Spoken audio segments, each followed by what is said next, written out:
আসসালামু আলাইকুম সবাইকে, কেমন আছো সবাই? আশা করছি সবাই খুব ভালো আছো। আলহামদুলিল্লাহ আমি খুব ভালো আছি।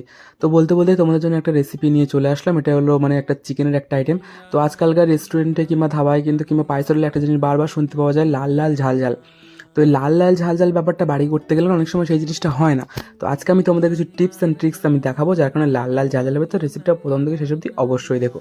তো প্রথমে আমি কড়াইতে মানে সর্ষের তেল দিয়ে দিই। সর্ষের তেল দিয়ে যে নতুন আলু হয় না, সেই দুটো আলু আমি মাঝখান থেকে এটা 4 টুকরো করে আলুগুলো একটু ভেজে নেবো তেলের মধ্যে। আর এই রান্নাটা কিন্তু সর্ষের তেলে সব থেকে বেশি এফেক্টিভ হবে। তবে তোমরা তো কিন্তু সাদা তেলেও কিন্তু করতে পারো, কোনো সমস্যা নেই। তো এরপর আমি দিয়ে দেবো সামান্য পরিমাণে লবণ আর একটু হলুদ। তো লবণ আর হলুদটা দেওয়ার কারণ এই জন্য যাতে আলুর মধ্যে ভালো করে লবণটা যেতে পারে, যাতে আমার টেস্টটা একটু ভালো হয়। আলুগুলো খুব ভালো করে ভেজে নিয়েছি, খুব ভালো করে বলতে মোটামুটি একটা ভেজে নিয়েছি।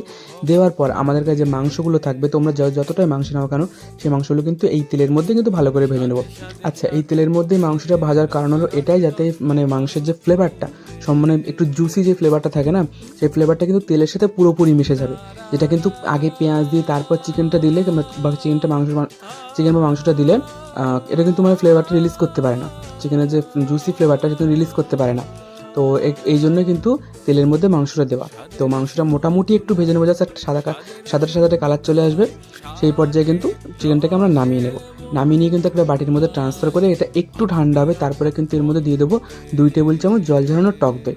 তো এই জল ঝরানো টক দইটা অবশ্যই মাস্ট দিতে হবে।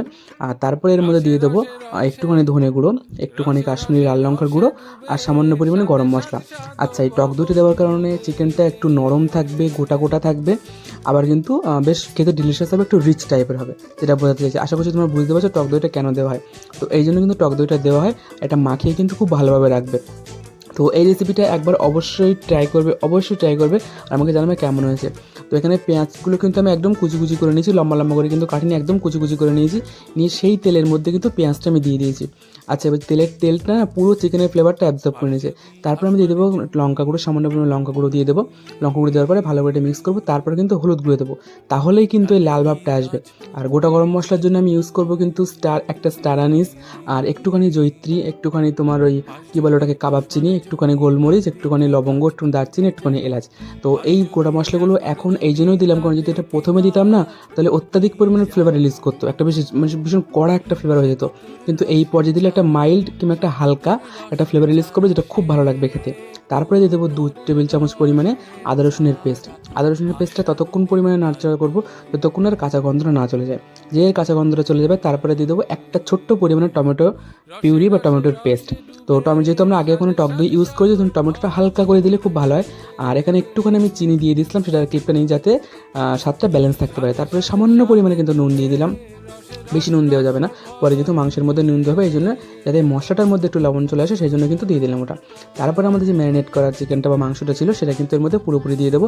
আর আমাদের যে ভেজে রাখা আলুটা ছিল, সেটা কিন্তু দিয়ে দেবো। দিয়ে কিন্তু খুব ভালো করে এটাকে নাড়তে হবে যতক্ষণ না পর্যন্ত ওই যে মশলাটা, তেল ছাড়া মশলাটা এর গায়ে জড়িয়ে না যাচ্ছে। তো মশলাটা কখন কষা হয়েছে কী করে বুঝবো? যখন তেল ছাড়তে শুরু করবে।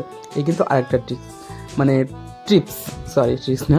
তো এরপরে সামান্য পরিমাণে আমি এর মধ্যে পানি দিয়ে দেবো, যার কারণ যাতে এটা মশলাটা পুড়ে না যায়, কারণ মশলাটা পুড়ে গেলে কিন্তু ভীষণ তিতে তিতে লাগবে, খেতে একদম ভালো লাগবে না। তো দেখতে পাচ্ছ আস্তে আস্তে কিন্তু এর থেকে পানি যাওয়া শুরু করছে। এবার আমি দিয়ে দেবো সামান্য পরিমাণে লবণ, যেহেতু আমাদের আগে লবণ দেওয়া ছিল, ওই জন্য লবণটা কিন্তু এখন সামান্য পরিমাণে, বেশি দেওয়ার কোনো প্রয়োজন নেই। আর মাংসটা খেতে সত্যিই খুব ভালো লাগবে। এখন থেকে দেখতে পাচ্ছ কত সুন্দর লাল একটা কালার চলে আসছে, কিন্তু এই কালারটাকে আমাদের একদম লাগবে না, কারণ এটা এখনও খানিকক্ষণ সিদ্ধ হবে। তো এখানে কিন্তু কোনো রকম কোনো পানি অ্যাড করিনি আমি। পানি অ্যাড ছাড়াই কিন্তু দেখতে পাচ্ছ মাংসর থেকে কতটা পরিমাণে পানি ছেড়েছে। এমন না যে মাংসটা ভেজে নিয়েছে বলে ওর থেকে কোনো পানি ছাড়বে না, এটা কিন্তু অনেকটা পরিমাণে পানি ছেড়েছে, কোনো পানি দিইনি, কিন্তু আমি এর মধ্যে একটু ঢাকা দিয়ে রেখেছিলাম, তাতে কিন্তু এতটা পানি ছেড়েছে। আচ্ছা, তোমরা কিন্তু চাইলে এই পর্যায়ে কাঁচা লঙ্কা দিতে পারো, কিন্তু আমি যেহেতু লঙ্কা একটু কম খাই, ওই জন্য কাঁচা লঙ্কা আমি দিলাম না। তবু যথেষ্ট পরিমাণে ঝাল হয়েছিল। তো এটাকে খুব ভালো করে মিক্সিং করে নেওয়ার পরে এখানে কিন্তু ঝোলটা যখন অনেকটাই শুকিয়ে, মানে অনেকটা যখন কষা কষা হয়ে আসবে, মাংসটা যখন পুরোপুরি মানে জুসটা ওর মাংসের ভিতরে চলে আসবে, তখন আমরা কী করবো, দিয়ে দেবো এর মধ্যে পরিমাণ মতো পানি। তো এই পানিটা কিন্তু গরম পানি একদম ইউজ করার দরকার নেই, নর্মাল ঠান্ডা পানি ইউজ করবে।